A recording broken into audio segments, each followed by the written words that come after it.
रामदास स्वामी म्हणतायत, आता संसारात आले आहात, संसार करतात, संसारामध्ये वावरतात, अंतःकरण सूचित करा आणि शांतपणाने विवेकाने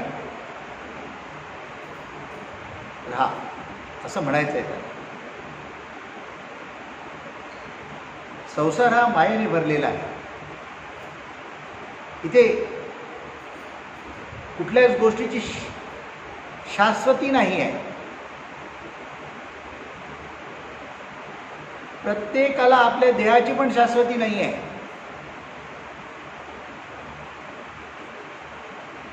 कोणाचा कधी पास बनेल, तिकीट बनेल, सांगता येत नाही. मोठ्या शहरामध्ये एखादा मेला ना, तर त्याला ते डेथ सर्टिफिकेट नाही तर स्मशानभूमीत घेत नाहीत, तो पास आहे. इकडे खेड्याखेड्यात लागत नाही, समजा शहरात लागतं. म्हणजे कोणाचा कधी पास बनेल, कोणाचा कधी सर्टिफिकेट बनेल याचा पत्ता नाही आहे. म्हणून जो काही वेळ समय तुम्हाला मिळालेला आहे त्या जन्मामध्ये, तो सत्कारणी लावा, योग्य विचाराने वागा, मग हा जन्म सार्थकी लागेल. कारण 84 लाख योनी फिरल्यानंतर मनुष्य योनीत जन्म मिळतो.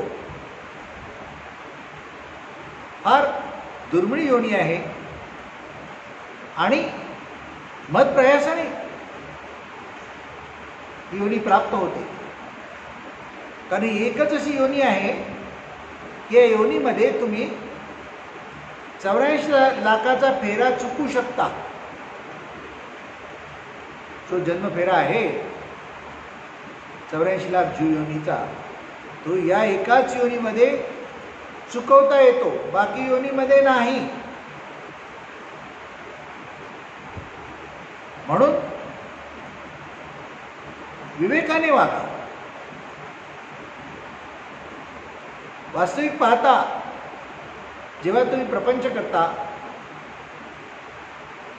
किंवा या जगामध्ये वावरता, तेव्हा अनेक लोकांशी तुमचा संबंध येतो. आता ही जी माणसं जगातली आहेत ते सगळे सारखे विचाराची नाही आहे. जितक्या व्यक्ती तितक्या प्रकृती, प्रकृतीचे प्रकार, आणि मग त्यांच्याशी तुम्हाला व्यवहार करायचा आहे. तुमच्यामध्ये तो विवेक नसेल तर तुमचं जीवन पूर्ण दुःखमयच आहे. मात्र विवेक असेल तुमच्यामध्ये तर तुम्ही योग्य योग्य निवडता, सारसार निवडता आणि कोणाशी कसा व्यवहार करायचा, कोणाशी कसं बोलायचं ते तुम्हाला कळते. कुटुंब मोठं असेल आणि त्याचा कुटुंब प्रमुख जो आहे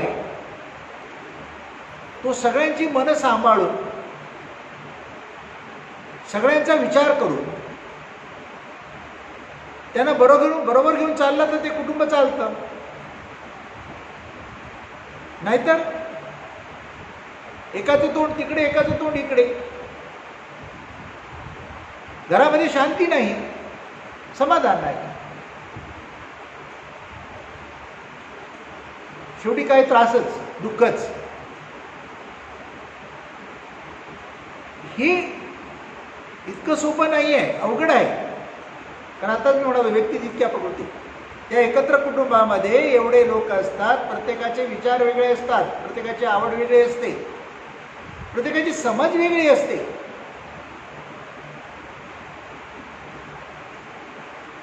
आणि त्याप्रमाणे त्याच्यामधलं ज्ञान अज्ञान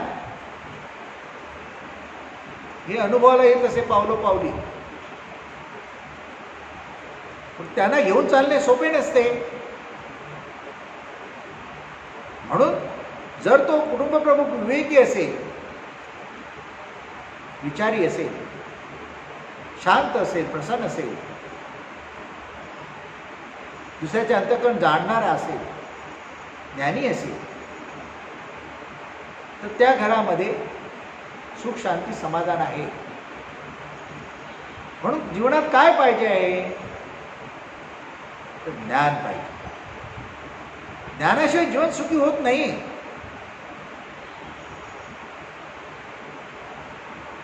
हे निश्चित आहे. मी नेहमी सांगतो, प्रत्येक मनुष्याचा जन्म हा वासनेतून झालेला आहे आणि त्यामुळे प्रत्येकाचा देह वासनेने भरलेला आहे.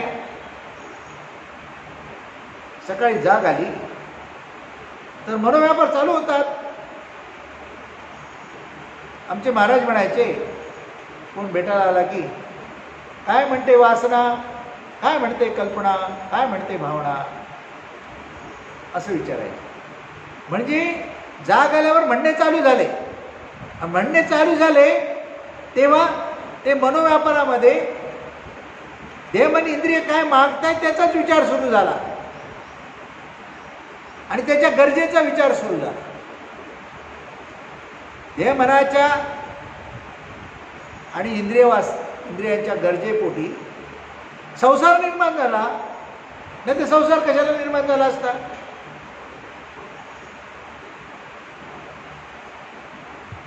संसार शब्दच आहे, संशयाचं सार. तुम्ही सूक्ष्मपणे विचार करा. आपण एका कुटुंबात राहत असतो, पण प्रत्येक जण प्रत्येकाकडे बारीक लक्ष ठेवून असतो. थोडं काय सांगतोय ते बरोबर आहे की चूक आहे, खोटं आहे की खरं आहे, प्रत्येक एकमेकाला तपासत असतो. बोलून दाखवत नाही फक्त, बस कधी कधी स्फोट झाला की बोलून दाखवतात. म्हणजे हे मनच इतकं वाईट आहे की थोडासा एखाद्या जर वागण्यात बदल झाला की संशय सुरू होतो लगेच. सकाळी उठल्यावर नवऱ्याने बायकोची बोलला नाही तर आज माझ्याशी का बोलले नाही, दिवसभर तिला पाणी गोड लागत नाही, पाणी सुद्धा चांगलं लागत नाही. संशय आला, विचार आला. बायकोचं तेच असतं, घरात सगळ्यांचंच तेच असतं. म्हणून संसार असं म्हटलेलं आहे. दुसरा शब्द त्याला प्रपंच असं म्हटलेलं आहे. परपंच दुसऱ्याने चालवलेला. पर म्हणजे दुसरे, पंच म्हणजे 5 जण चालवतात. कोण 5 जण चालवतात? हा देव पंचमहाभूताचा म्हणलेला आहे. इथे पंचतत्व बसलेले आहेत, 5 जण आहेत. पंचप्राण असं सुद्धा म्हणतात. त्या प्रत्येक महाभूतामध्ये चैतन्य आहे म्हणून पंचप्राण असे म्हटलेले आहे. प्राण म्हणजे चैतन्य. 5ही एकाच चैतन्यातून वावरत असतात, पण प्रकटीकरण चैतन्याचे वेगवेगळ्या प्रकारे असतं. त्यांचे जसे गुण त्याप्रमाणे असतं. पाण्यामध्ये पंचमहाभूतापैकी जे पाणी थंडावा आहे, अग्नी आहे, उष्णता आहे, गरमी आहे. म्हणजे प्रत्येक पंचमहाभूताचे गुण वेगळे आहेत आणि असे एकत्र वावरत आहेत आणि चालवत आहेत. त्यामध्ये वासनेचं महत्त्व जीवनात किती असेल त्याप्रमाणे ते पंचमहाभूतांचं कार्य होतं, व्यवहार होतो, मन त्यांना फिरवतं.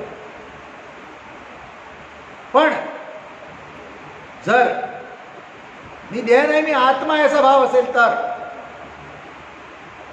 मनोव्यापाराला लगाम लागते, विवेक निर्माण होतो. म्हणते हे पंचतत्वांचे व्यवहार काही आहेत ते जरी दुसरे मी म्हटले तरी त्या दुसऱ्यांच्यावरही अंकुश असणारा, ताबा असणारा एकला एकच आहे, तो स्वतः आपण आहोत. हे ज्याला ज्ञान आहे त्याला या 5ची सत्तेचा काही फरक पडत नाही. ते 5वरही ते राज्य करतो. देह मनावर राज्य तुम्ही कधी कराल? तुमच्यामध्ये ज्ञानदृष्टी असेल तर.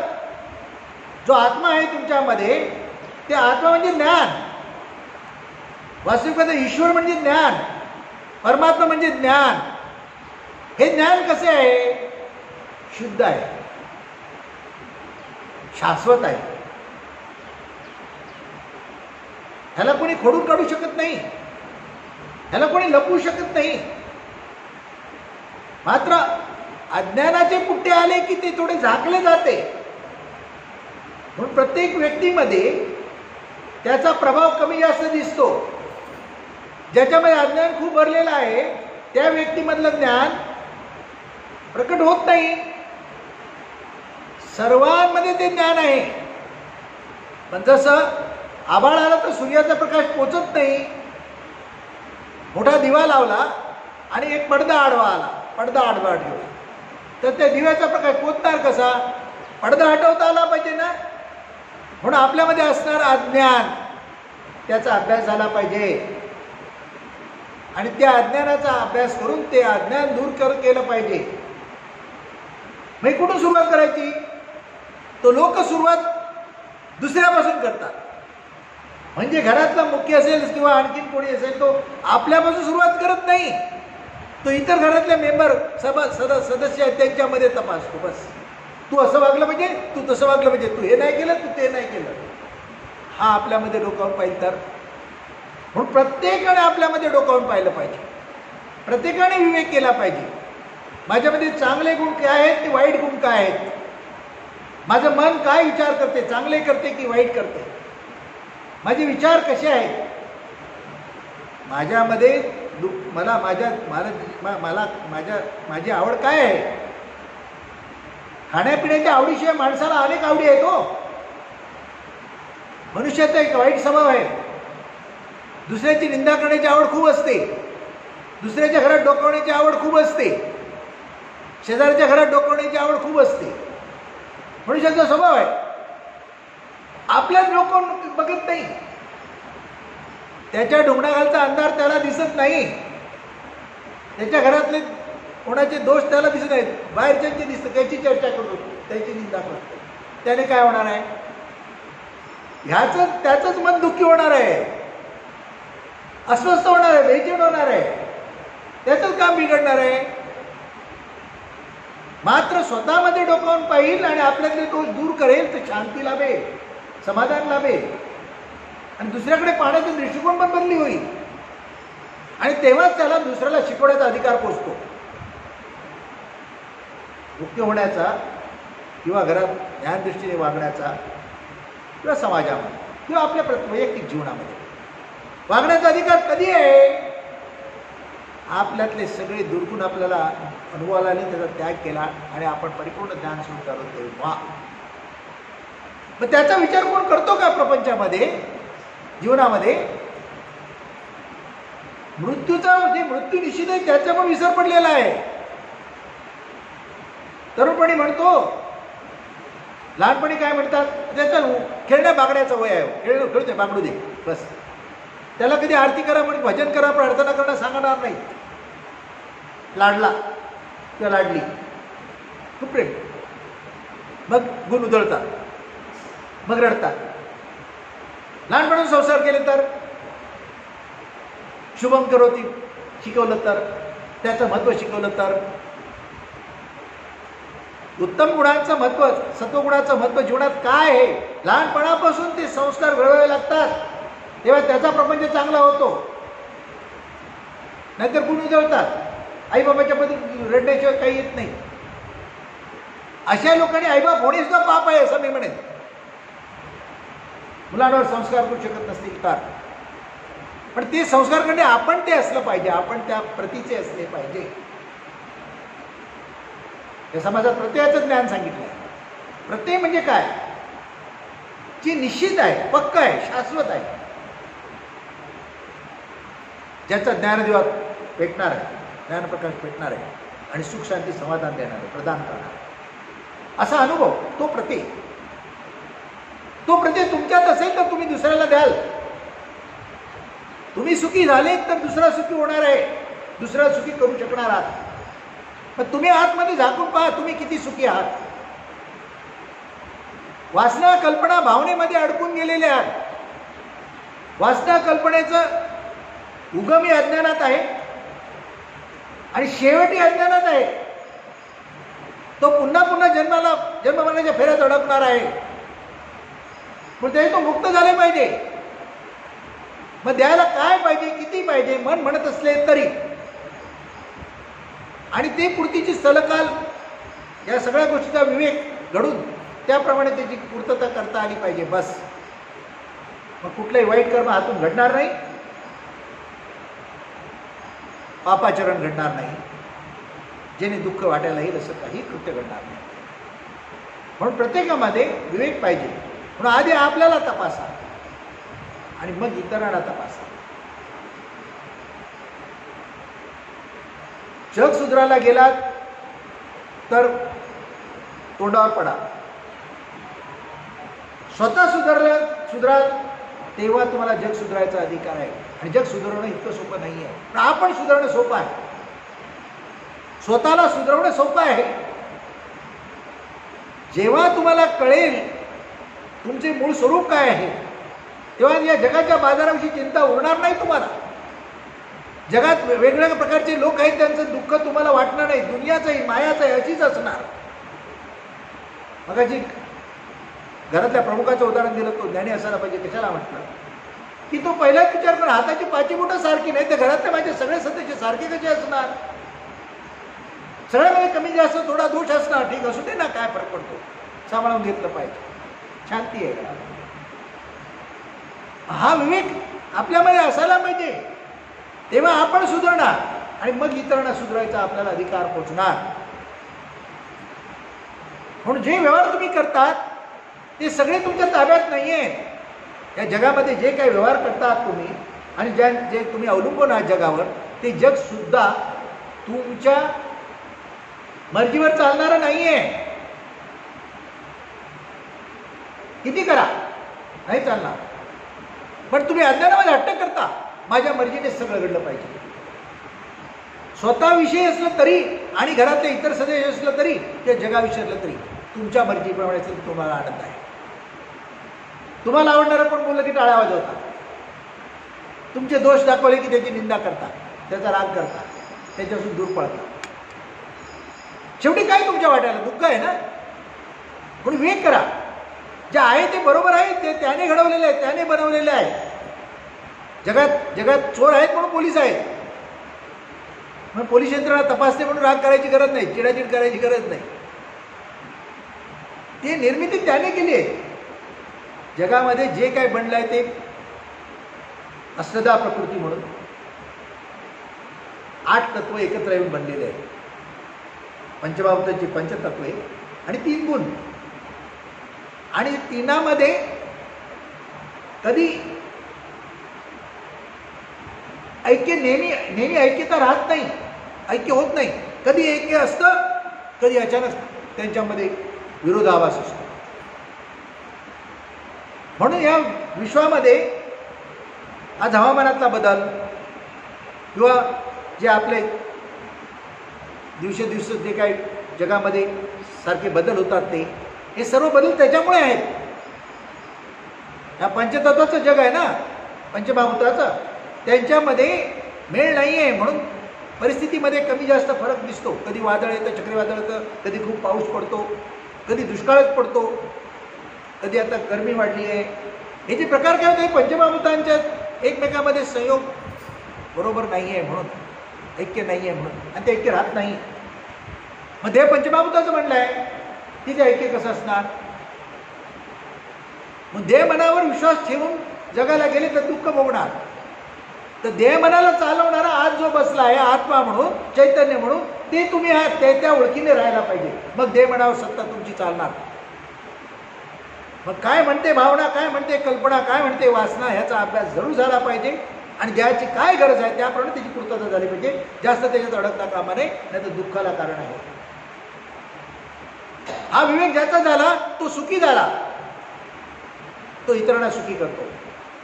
हे देहमनाचे संस्कार भक्तीतूनच होऊ शकतात, ज्ञानानेच होऊ शकतात. देहमनावर अनेक संस्कार आहेत, रूढीचे आहेत, परंपरेचे आहेत, जाती धर्माचे आहेत. आणि ते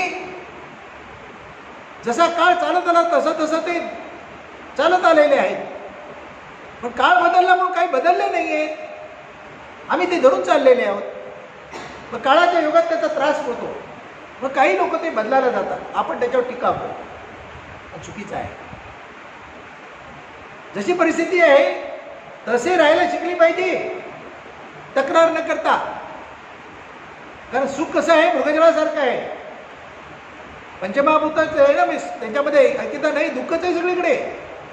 पण दुःखामध्ये पण सुख तुम्ही निर्माण करू शकता जेव्हा तुम्ही मी देह नाही मी आत्मा असं म्हणता तेव्हा. आणि हे ज्ञान फक्त सद्गुरू ज्ञानी पुरुषच देऊ शकतात, बाजारात विकत मिळणार नाही, किंवा कोणी भक्तीच्या नावाने दुकानं उघडली म्हणून नाही होणार. साधन भक्ती सांगणारा पाहिजे, तुमच्या देह मनावर संस्कार होणारी साधन भक्ती सांगणारा गुरु पाहिजे, आणि ती साधन भक्ती तुमच्याकडून करून घेतली पाहिजे. साधन भक्ती खूप जण करतात, पण मी खूप भक्ती करतो त्याचा अभिमान ठेवतात, आणि बोलताना विवेक करत नाहीत, दुसऱ्याचं मन सहजपणे दुखवतात. दुसऱ्याच्या मनाला धक्का लागेल अशी वर्तणूक करू नका, कारण सर्वांमध्ये तो आत्मा परमात्मा आहे. तुम्ही जे काय व्यक्तीचा दोष दाखवता त्याला बोलता, तर तुम्ही त्या व्यक्तीला नाही त्या परमात्म्याला बोलता, आणि त्या परमात्म्याला बोलतो आणि तुमचंच तुम्हाला बोलता. दुसऱ्याला शिवी देता ती तुमचीच तुम्हाला पोचलेली असते. तुम्हाला एक ज्ञान नाही म्हणून तुम्हाला वाटते की दुसऱ्याला दिली, तुम्हाला आनंद मिळतो, पण अज्ञानामध्ये तुम्ही तुम्हाला ज्ञान नसल्यामुळे तुम्हाला कळत नाही तुम्ही काय करता. म्हणून विवेकाने वागलं पाहिजे. देव सर्वामध्ये, एकच देव सर्वामध्ये आहे, तो चैतन्य म्हणून वावरतो आहे, तो वावरतो आहे म्हणून हा देह कार्य करतो आहे. त्याने आपलं अंग काढून घेतलं तर हा देह खाली मृदावर पडतो. मग सत्ता त्याची आहे, तो मुळात शुद्ध आहे, पवित्र आहे, शाश्वत आहे, अमर आहे. असे अनेक देह तर धारण करतो आणि त्याग पण करतो, आणि त्यातलाच हा एक देह आपला आहे. याची शाश्वती काही नाही आहे. मग याच्यावर किती प्रेम करायचं, ह्याचे किती चोचले पुरवायचे, ह्याला किती घेऊन रडायचं, हा विचार केला पाहिजे. एखादी श्रीमंताची मुलगी खूप सुखात वाढली आणि एखाद्याच्या प्रेमात, गरीबाच्या प्रेमात पडली आणि झोपड्यात राहायची पाळी आली. सुरुवातीच्या काळी तिला त्रास होतो, सवय झाली ना हळूहळू ती काय वाटायला नाही सवय. ती सवय इतर लोक पण कसे आहेत हे पाहिजे तेव्हा कळेल. आपल्याला भगवंताने किती चांगलं दिलं याचं महत्त्व कधी कळेल, ज्यांच्याकडे काही नाही त्यांच्याकडे पाहाल तेव्हा. तसंच एखादा माणूस खूप चांगले दिवस असताना जर वाईट परिस्थिती आली तरी त्याच्यामध्ये निभावून नेऊ शकतं, कधी ते विवेक करेल, विचार करेल तर. आणि देह मन इंद्रियाचं वैशिष्ट्य आहे, त्याच्यावर जसे संस्कार कराल तसं ते स्वीकारते, त्याला जसं शिकवाल तसं ते अंगीकारते. मनाचं वैशिष्ट्य आहे, मनाचं वैशिष्ट्य आहे. एखादा कुठेतरी शिक्षक म्हणून काम करतो आणि अचानक त्याला एखाद्या ठिकाणी मॅनेजरची नोकरी मिळते, मॅनेजर काम वेगळं, लगेच ते दुसरं काम तो करतो. तिथे मनाला ते मी शिक्षक आहे भाव होता, इथे गेल्यावर मॅनेजर आहे भाव आहे. म्हणजे मनाला तुम्ही जसं शिकवाल तसं शिकणार आहे ते, पण तुम्ही काय होता, मनाचे गुलाम होता, मनाचे मालक होत नाही. हे जाणा, मनावर तुमचा ताबा असला पाहिजे, मनाला तुम्ही शिकवलं पाहिजे. मग तुम्हाला अजिबात दुःख येणार नाही, वाट्याला कष्ट पडणार नाही, चिंताभय राहणार नाही. कारण ते कधी होईल, जेव्हा त्या मनाच्या आधी मी आहे, मी आत्मा आहे. मन हा प्रवाह आहे, चैतन्याचा प्रवाह आहे, मूळ जाणीवेचा प्रवाह आहे. मूळ जाणीव शुद्ध आहे, ज्ञान आहे, त्याचा तो प्रवाह आहे. तो प्रवाह आहे जगामध्ये अडकला की तो मायेमध्ये, वासनेमध्ये अडकला, दुःखामध्ये अडकला, जन्ममरणाच्या फेऱ्यात अडकला. आपल्याला मुक्ती पाहिजे, मोक्ष पाहिजे, तरी जे सगळं मिथ्या आहे त्याच्याशी ओळखून व्यवहार करावा लागतो. इथे काही शाश्वत नाही आहे. म्हणून भक्ती करताना मग काही सांगत होतो, लहान असतानापासून सवय असली पाहिजे. भक्ती करायला वय नाही. गेला नरदेव मग कैसा भगवंत, मग कैसा साक्षात्कार, अरे कधी झाली तर पत्ता आहे का? लोक काय म्हणतात, लहानपणी मग सांगितलं माझा बाळ आहे तो खेळू दे. मोठा झाल्यावर तर तो ऐकत नाही कोणाचं. माझं शिक्षणाचं वय, शिकायला पाहिजे, मला भक्तीची वय नाही. आणि मग म्हणतो काय नाही, भक्ती भीती म्हातार रिटायर्ड झाल्यावर करायची. रिटायर्ड होशील याची गॅरंटी आहे काय? कधी कधी ते पंचप्राण उडून जातील याची शाश्वती आहे तुझ्या हातात आहे काय? तुझं नियंत्रण आहे काय? करता आहे काय?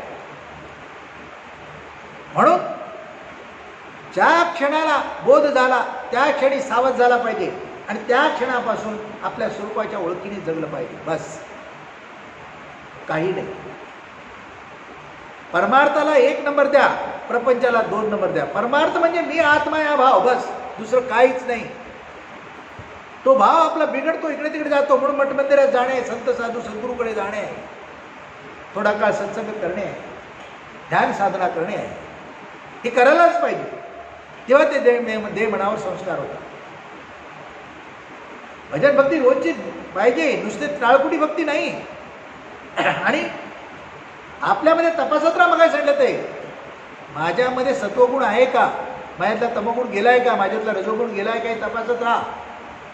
ज्यावेळी तुम्हाला कोणी काही बोलल्यानंतर लगेच राग येतोय, तुमच्यामध्ये अहंकार आहे, तमोगुण आहे. आणि मन सारखं तुमचं वचवच मचमच करते आहे, तुमच्यामध्ये वासना आहे. हे सगळं तुम्हाला दुःखात घालणार आहे.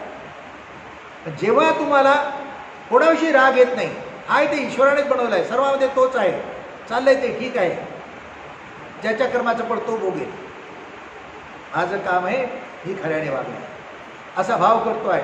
आणि तो भाव टिकवण्यासाठी भक्ती करतो आहे. तो सुखी आहे, तो ज्ञानी आहे, तो मोक्षमुक्तीचा अधिकारी आहे, त्याचं जीवन सफल झालं. तो परत जन्ममरणाच्या फेऱ्यात अडकत नाही, 84 लाख योनीचा फेरा त्याला करावा लागत नाही. सोपं आहे, सरळ आहे. म्हणून आधी आपण सुधारले पाहिजे, मग जग आपोआप सुधारेल. त्याची चिंता अगोदर करू नका, आधी तुमची चिंता करा. आम्ही चिंता करतो आमची, आमचं धनसंपत्ती कशी वाढेल, माझी म्हातारपणीची सोय कशी होईल, माझ्या पोराबाळांची सोय कशी होईल, माझं घर चांगलं कसं होईल, ही चिंता. माझं मी आणि माझं, मी आणि माझं, ह्याची चिंता आहे, जी तुमच्या हातात नाही आहे. हा प्रपंच हा त्याच्या हातात आहे आणि तो तुमच्यात वावरतो आहे. तुम्ही त्याला ओळखत नाही, तुम्ही दुसरे होऊन बनलेले आहे, म्हणून तुम्ही दुःख भोगतात. तुम्ही त्याला ओळखा, त्याला जाणार, त्याच्या ओळखीने राहा. जो खबरदार आहे तो सुखी आहे, जो दक्ष आहे, सावध आहे, तो सुखी आहे. जो खबरदार नाही, विवेकी नाही, विचारी नाही, तो दुःखी आहे. म्हणून विचार अनेक आहे, विचाराने राहा, विवेकाने राहा आणि आपले स्वरूप जे आहे त्यांचा विसर पडायला देऊ नका. सुख आहे, शांती आहे, समाधान आहे. भक्तीमध्ये तेच मिळते, त्याच्यासाठी भक्ती आहे. साधन भक्ती त्याच्यासाठी आहे, सद्गुरू सहवास त्याच्यासाठी आहे. ते रामकृष्ण परमहंस होते, त्यांचे शिष्य स्वामी विवेकानंद. ते स्वामी विवेकानंद नेहमी रामकृष्ण परमहंसांच्या भक्तीकडे बारीक लक्ष ठेवून असायचे. आणि त्यांना एक प्रश्न पडायचा, महाराज बोलताना निर्गुणाविषयी बोलतात आणि सगुणाची भक्ती करतात. ह्या काली मातेला भजतात,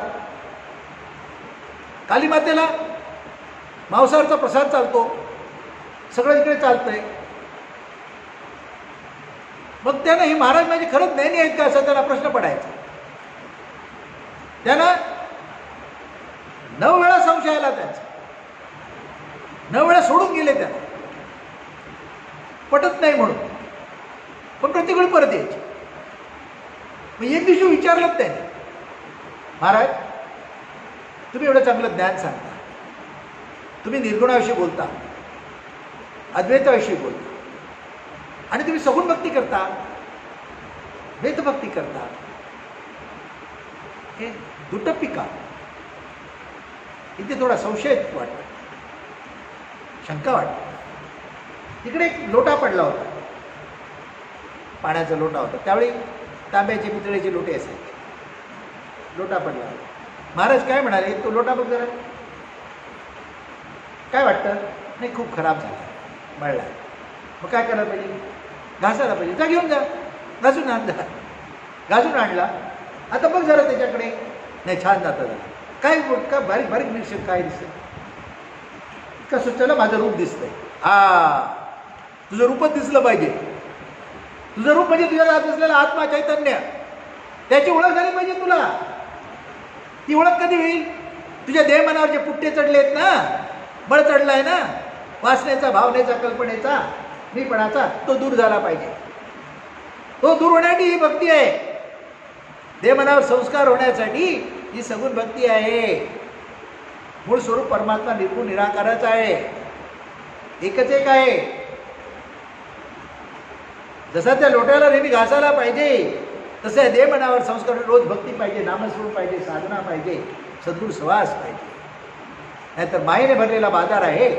जरा बाहेर गेलास की माया झडप घालते, भुलवते, आपल्याकडे बोलवते, वाटच बघत असते आपले भक्त वाढवण्यासाठी.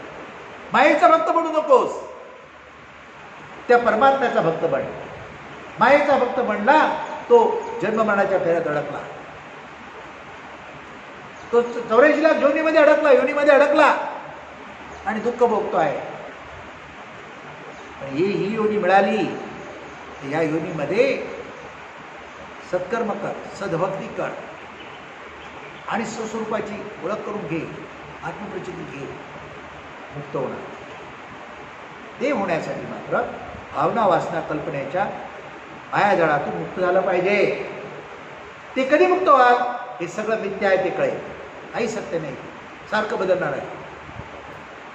पूर्ण व्यक्तीवर सुद्धा तुम्ही 100% विश्वास ठेवा, याची खात्री देता येत नाही आजच्या जगामध्ये. हे कलियुग आहे, मायेने भेदाने भरलेला आहे. म्हणून संसार म्हटले संशयाचा सार. शांती नाही आहे, सुख नाही आहे. पण ज्या घरात भक्ती होते, ज्ञानचर्चा होते, त्या घरात सुख, शांती, समाधान. कारण ते संशय ठेवायची गरज नाही का? करता करविता तो परमात्मा, तो बघेल. तो काही दोष काढत बसत नाही, तो भांडत बसत नाही, तो बोलत बसत नाही. तो खरा भक्त आहे, तो खरा साधक आहे. तो ईश्वर रूप होणार, देवरूप होणार आणि तो सुख शांती भोगणार आणि मोक्षमुक्तीचा अधिकारी होणार. म्हणून जीवनात परमार्थ पाहिजे. नेहमी सांगतो, परमार्थी तो राज्यदारी, परमार्थ नाही तो भिकारी. तो दैन्यवान आहे, दुःख भोगतो आहे आणि जन्ममरणाच्या फेऱ्यात अडकतो आहे. सद्गुरू त्याला मुक्त करतो. म्हणून सद्गुरूचे चरण धरले पाहिजेत. त्यांनी सांगितल्याने साधन भक्ती केली पाहिजे आणि आपल्या देहमनावर संस्कार धरून आपण मोक्षमुक्तीचा सोहळा आनंद भोगला पाहिजे. राजाधिराज सद्गुणास राजाधिराज सद्गुणास भाऊसाहेब महाराज की जय.